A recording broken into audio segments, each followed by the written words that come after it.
अस्सलाम वालेकुम दोस्तों, तो आज की वीडियो में हम बात करेंगे कि how to be original on YouTube. कि जो भी आपके अंदाज़ है, जो भी आपका स्टाइल है, तो आप उसी अंदाज़ से जो है वीडियोस बनाना शुरू कर दें। जो भी आपकी कैटेगरी है उस पर वीडियोस बनाते जाएं। दूसरे बंदे को कॉपी ना करें कि वो इस तरीके से बोलते हैं तो मैं भी इस तरीके से बोलूँगा, वो जल्दी जल्दी बोलता है तो मैं भी जल्दी जल्दी बोलूँगा, वो स्लोली बोलता है तो मैं भी स्लोली बोलेगा। तो इस तरीके के ना करें। जो भी आपका स्टाइल है वही से जो है वही स्टाइल पर जो है अपनी वीडियोज़ बनाएँ। जो भी आपका अंदाज़ है, अगर आप स्लो बोलते हैं स्लो बोलिए, अगर आप तेज़ बोलते हैं तेज़ बोलिए।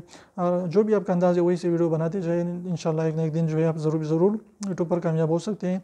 आप सब्सक्राइबर भी गेन करेंगे, व्यूज़ भी आपके आएंगे, वॉच टाइम भी कंप्लीट होगा, आपका चैनल भी मोनेटाइज होगा और अच्छी खासी आप अर्निंग भी कर सकेंगे। तो इसलिए बस मेहनत करते रहे, इंशाल्लाह आप ज़रूर एक ना एक दिन ज़रूर आप यूट्यूब पर कामयाब हो सकते हैं।